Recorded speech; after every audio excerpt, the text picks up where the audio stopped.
परमात्मा जो करता है अच्छा ही करता है। यदि भक्ति करते करते भी हमारे ऊपर हल्के फुल्के कोई कष्ट कोई संकट आ रहे हैं और यदि हम मर्यादा में हैं तो हमने उन संकटों की परवाह नहीं करनी, कष्टों की परवाह नहीं करनी।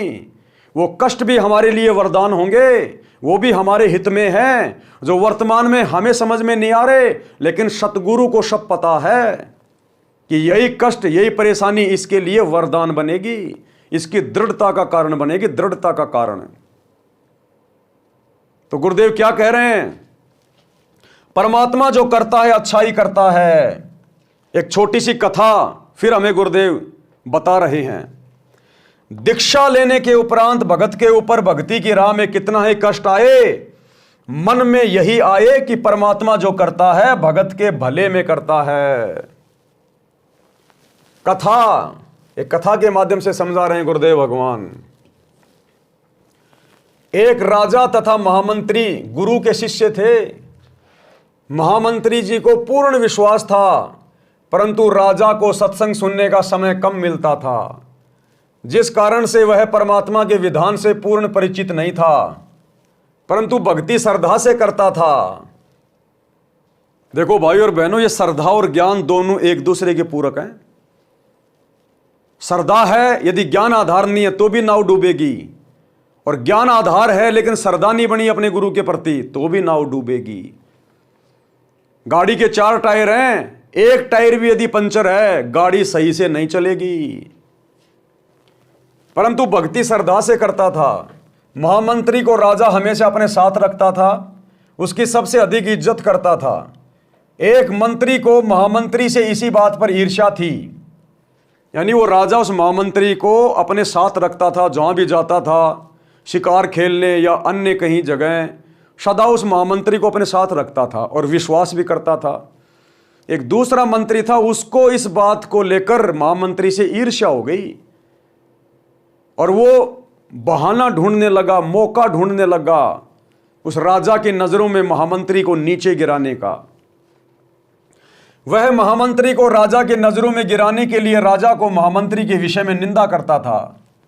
एक मंत्री चाहता था कि राजा मुझे महामंत्री बना दे, उसके लिए बार बार कहता था कि राजन, ये महामंत्री विश्वास पात्र नहीं है, यह आपको कभी भी धोखा दे सकता है।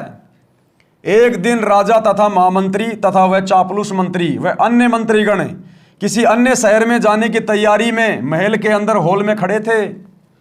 राजा अपनी तलवार को निकालकर उसकी धार तीखापन चेक करने लगा और अन्य मंत्रियों से बातें भी कर रहा था, जिस कारण से राजा के हाथ की एक उंगली कटकर गिर गई। चापलूस मंत्री बोला कि हे राजा, ये क्या हो गया?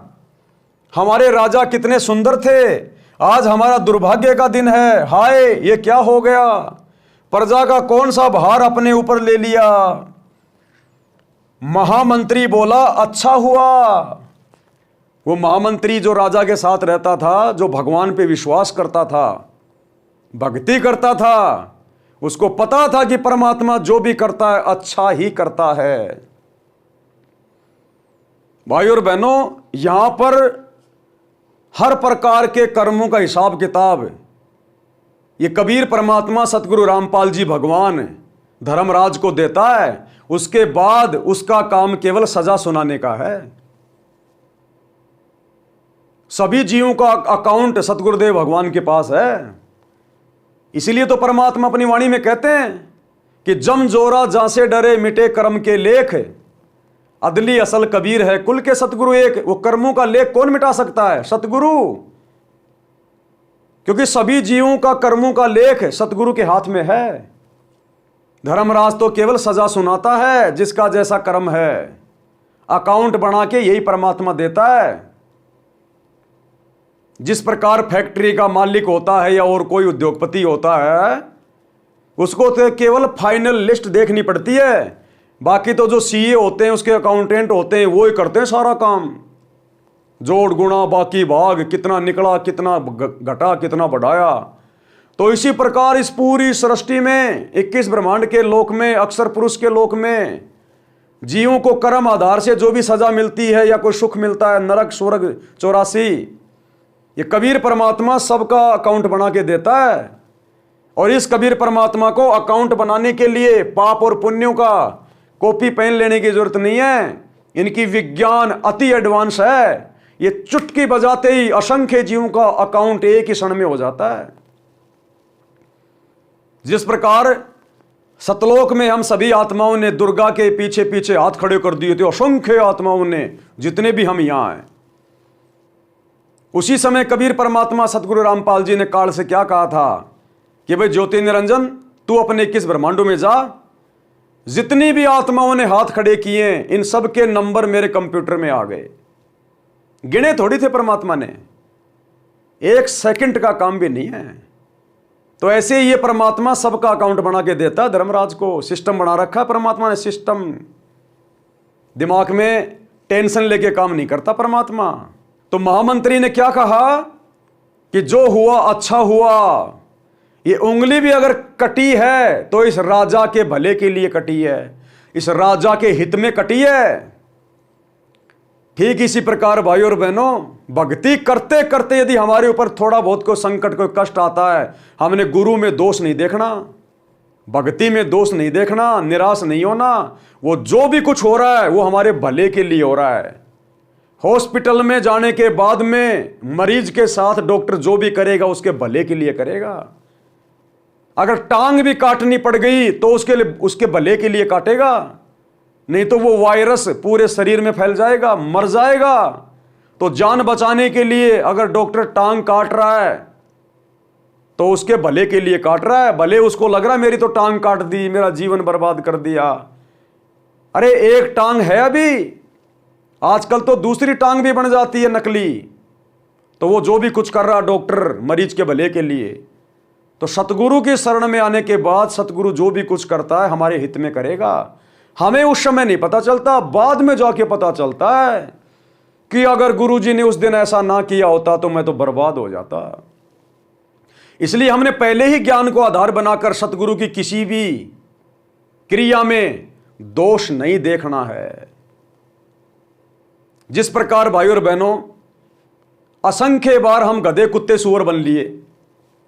अब कोई कहे कि भाई हमें गुरुजी ने गधा क्यों बनाया, कुत्ता क्यों बनाया, सूअर क्यों बनाया, सीधा मनुष्य बना देता, अपने शरण में लेके पार कर देता। वो गधा कुत्ता सूअर बनाना भी हमारे हित में था, हमारे फायदे में था। कैसे? हमने सतलोक में जो गलती की, जो महापाप किया, जो परमात्म द्रोह किया हमने सतलोक में इस काल के साथ नीचे आके, और जब तक हम वापस सतलोक नहीं चले जाएंगे, इस बीच में हम जो भी कुछ बने वो हमारी सजा का एक हिस्सा है। वो गधे बनना, कुत्ता बनना, 84 में जाना, राजा बनना भी सजा का हिस्सा है। स्वर्ग में रहना, मां स्वर्ग में रहना भी सजा है, क्योंकि वहां हमारे ये पुण्य समाप्त होते हैं, और पुण्य समाप्त होंगे तो फिर हमारे पाप कर्म बचेंगे, पाप कर्म से फिर हम गधे कुत्ते बनेंगे, नरक में जाएंगे। तो वो पुण्य भी हमारे लिए सजा है, पाप तो है ही सजा। तो जब से हम सतलोक से आए हैं और जब तक हम वापस नहीं जाएंगे, इस बीच में हम जो भी कुछ बनते हैं, जितने भी कष्ट भोगते हैं, वो हमारी सजा है उस पाप कर्म की जो हमने अपने बाप के साथ, अपने गुरु के साथ सतलोक में धोखा किया। और वो सजा पूरी हुए बिना कैदी कैद से छूट नहीं सकता। तो बताओ फिर गधा कुत्ता सूअर बनना, असंख्य बार 84 लाख योनियां काटना, वो हमारे हित में था या नहीं था? क्योंकि वो सजा थी। वो सजा को पूरा किए बिना आज गुरु हमें अपनी शरण में नहीं लेता। यदि हमारी वो सजा किसी कारण से पूरी ना हो पाती तो आज हमें कलयुग की पिछली पीढ़ी में मनुष्य जन्म ना मिलता। लेकिन परमात्मा ने कुछ भी चेंज नहीं किया, सजा हमारी पूरी होने दी, और ज्यों वो समय समाप्त हुआ गुरुदेव ने हमें मनुष्य जन्म दे दिया। आज अगर हमारे 2 जन्म भी सूअर के होते बाकी, तो आज हम सूअर की योनियां भोग रहे होते, आज मनुष्य जन्म प्राप्त करके यहां ना खड़े होते, और ये कलयुग की पिछली पीढ़ी निकल जाती, हम तो रह गए फिर। तो सतगुरु जो कर रहा है अपने सिस्टम के हिसाब से, वो बिल्कुल ओके करता है। तो शरण में आने के बाद अगर छोटा मोटा कोई कष्ट है, छोटी मोटी कोई घटना घट जाती है, हमें लगता है कि नुकसान हो गया, वो नुकसान नहीं है, उसमें भी हमारा फायदा है।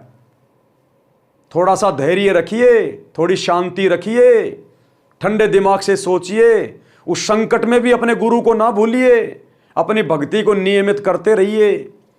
अगर घर में किसी की मौत भी हो जाए तो भी अपने 500 यज्ञ करनी नहीं छोड़नी, दीपक लगाना नहीं छोड़ना, तीनों समय की आरती नहीं छोड़नी, सुमरण करना नहीं छोड़ना, दाव लगे तो सत्संग भी सुनना है। ये तो ना जाने कितनी बार मर लिए, कितनी बार जी लिए, ये तो आने जाने हंस बताए परमात्मा ने। ना कोई रहा ना कोई रहेगा, यहां तो आना जाना लगा हुआ है जो कीड़ी का नाड़। तो उपदेश लेने के बाद और ज्ञान समझने के बाद गुरु चाहे सुख में रखे, गुरु चाहे दुख में रखे, गुरु चाहे हाथी पे बैठाए, गुरु चाहे गधे पे बैठाए, अगर हम मर्यादा में हैं और ज्ञान समझ में आ गया तो हमने गुरु की किसी भी करनी पर फिर संदेह नहीं करना है। महामंत्री बोला, अच्छा हुआ, परमात्मा जो करता है अच्छा ही करता है। राजा दर्द से व्याकुल था तथा ऊपर से यह शब्द सुने तो महामंत्री के प्रति गुस्सा आया और सैनिकों से कहा कि इसे जेल में डाल दो। ऐसा ही किया गया, चापलूस चुगलखोर को महामंत्री नियुक्त कर दिया गया। अब वो राजा भी नहीं समझ पाया, भले भक्ति कर रहा था, और जब ये सुना महामंत्री ने कहा कि बहुत अच्छा हुआ, जो हुआ अच्छा हुआ, परमात्मा जो करता अच्छा करता है, ये भी राजा के हित में है। तो राजा को भी गुस्सा आ गया कि मेरी तो उंगली कट गई, दर्द हो रहा है, और इसको इसमें भी मेरा कोई भला सूझ रहा है, ये तो पक्का मेरा दुश्मन है। मंत्री सही कहा करता था, ये विश्वास के योग्य नहीं है। और राजा ने तुरंत आदेश दिया, क्योंकि गुस्सा तो राजा के नाक पे रहता है, अहंकारी होता है राजा, सुन नहीं सकता। तुरंत आदेश दिया और बेचारे को जेल में डलवा दिया गया। अब जब उसको जेल में डलवाया गया तो उसने कहा कि यह भी बहुत अच्छा हुआ। जब उसको जेल में डाला गया तो मंत्री ने कहा, महामंत्री ने कहा कि महाराज ये भी बहुत अच्छा हुआ जो आपने मुझे जेल करवा दी, ये भी परमात्मा की कोई रजा है, ये भी अच्छा। उंगली का उपचार कराया, 6 महीने में उंगली का घाव भरकर ठीक हो गया, कोई दर्द नहीं रहा। अब राजा के दाएं हाथ में 3 अंगुली और 1 अंगूठा बचा था। राजा अपने नए महामंत्री से अति प्रसन्न था, क्योंकि वो चापलूस था 1 नंबर का, क्योंकि उसका दाव लग गया था। वह राजा से कहता था कि हे राजन, मैंने तो आप जी को बहुत बार कहा था कि ये आपको धोखा देगा। उस दिन आपने अपने कानों सुन लिया कि वह बोला उंगली कट गई तो अच्छा हुआ, वह तो आप जी के मरने में खुश था, कभी आपको मरवा देता। राजा उस चापलूस की प्रत्येक बात को सत्य मानने लगा था। एक दिन राजा उस नए महामंत्री के साथ जंगल में शिकार खेलने गया। दोनों जंगल में गहरे चले गए। आगे कुछ भील लोग थे, यानी जंगल में रहने वाली जो प्रजातियां थी, उन्होंने उन दोनों को पकड़ लिया और अपने पुरोहित के पास ले गए। उस दिन जंगली लोगों का कोई त्योहार था, एक व्यक्ति को काटकर देवी की भेंट चढ़ाना था। उसके हाथ 2 लग गए। पुरोहित ने कहा कि 2 ले आए हो तो दोनों की बलि चढ़ा देंगे, देवी और अधिक प्रसन्न होगी। परंतु पहले इनकी जांच करो कि कोई अंग भंग तो नहीं, यानी कोई काना कोतरा, हाथ या उंगली कटी ना हो। जांच की तो पता चला कि एक व्यक्ति के हाथ की 1 अंगुली कटी है। पुरोहित ने कहा कि इसे छोड़ दो, दूसरा ठीक है तो इसकी गर्दन काट दो। उसी समय राजा को छोड़ दिया और चापलूस महामंत्री की गर्दन राजा के सामने ही काट दी और देवी को भेंट कर दी। राजा चल पड़ा और अपने महल में आया, सीधा जेल पर गया और महामंत्री को रिहा किया। राजा ने महामंत्री जी को सीने से लगाया और कहा कि जब मेरी हाथ की उंगली कटी थी और आपने कहा था कि अच्छा हुआ, भगवान जो करता है अच्छा ही करता है, वो सही बात है। यदि उस दिन मेरी उंगली नहीं कटी होती तो आज मेरी जान जाती। भगवान ने अच्छा किया। राजा को भी स्वीकार करना पड़ा कि भगवान ने जो किया अच्छा किया। इसी प्रकार भाई और बहनों, गुरुदेव ये कथा इसलिए सुना रहे हैं कि हमें इतना विश्वास हो जाए, क्योंकि गुरु जी को पता है हमारे भविष्य में क्या है, हमने कितने पाप कर रखे हैं पहले के जन्मों में, और हमने किस कदर उनकी सजाएं भोगनी थी। हो सकता है 6 महीने बाद में हमारी मौत होनी हो, भाग्य में लिखी हो, और गुरु जी छोटे से एक्सीडेंट में हमारा 1 हाथ कटवा दे, और हमारा बाकी शरीर सुरक्षित रख ले भक्ति के लिए, और हम उस एक्सीडेंट में हाथ कटने के कारण गुरु जी को दोष देने लग जाएं। ये लो जी, मैंने तो नाम ले रखा था, मैंने पाठ भी करवा रखा था, मेरा तो हाथ कट गया, गुरु जी ने क्या कर दिया। तो वो जो कुछ हुआ हमारे भाग्य में हुआ। हाँ, यदि आपने मर्यादा तोड़ रखी है और मर्यादा तोड़ने के कारण अगर चोट लगी है तो वो तो हमारी गलती है। और यदि मर्यादा में रहते रहते अगर कोई इस प्रकार की घटना घटित हो जाती है, थोड़ा बहुत नुकसान शरीर में या घर में कारोबार में हो जाता है, तो फिर हमने वो गुरु जी का प्रसाद ही मानना पड़ेगा। और प्रसाद ही होता है, वो रजा होती है गुरु जी की। संत शरण में आने से आई टले बला, जय मस्तक में सूली हो कांटे में टल जा। इस परम संत की शरण में आने के बाद अगर पूरा परिवार का परिवार भी तबाह हो जाए तो भी हमने शुक्र मनाना चाहिए कि परमात्मा ने जो किया उनके भले के लिए किया, जो भी कुछ किया उनके हित में किया। उन्होंने उपदेश नहीं ले रखा और पूरे परिवार का एक्सीडेंट हो गया, और आपको ज्ञान नहीं है तो आप भी भक्ति छोड़ दोगे। लो जी, गुरु जी तो कहते थे कि जो भगत भक्ति करेगा उसके रिश्तेदारों तक की भी मैं मदद करूंगा, मेरे तो घर वाले मर गए, गुरु जी ने क्या किया, काहे की भक्ति है। लेकिन बाद में पता चलेगा वो पूरा परिवार क्यों तबाह हो गया। इसलिए कि वो परिवार इस जन्म में वो भक्ति करने वाला नहीं था, और तेरे लिए भी वो परिवार भक्ति में बाधा बन के खड़ा होता। अंत में तुझे भी वो भक्ति से नीचे गिराता वो परिवार काल प्रेरणा से। वो परिवार भी अगले जन्म में गधा बनता और तू भी भक्ति छोड़ के गुरु का दोषी बनता।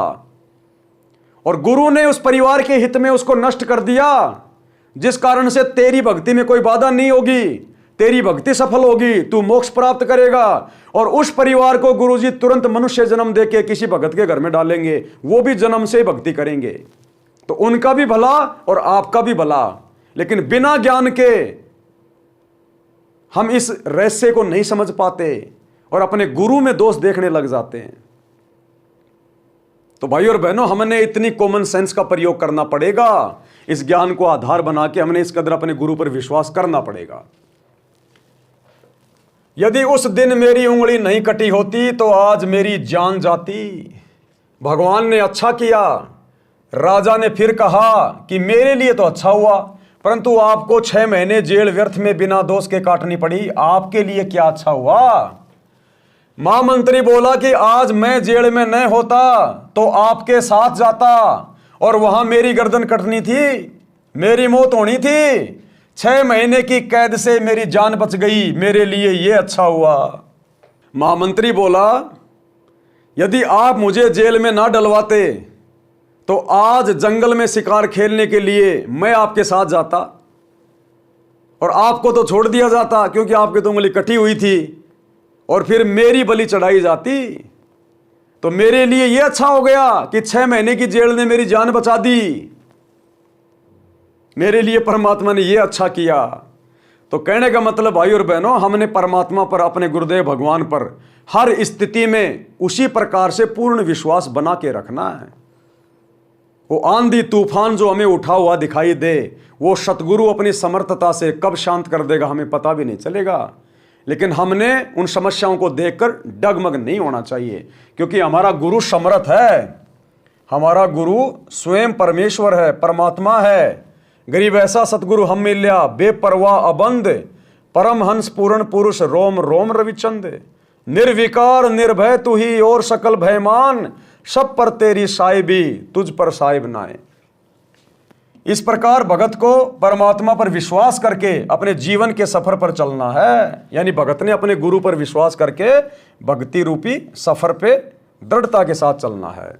भाई जो गुरु बचन पे डट गे, कट गे फंद 84 के, कट गे फंद 84 के, कट गे फंद 84 के।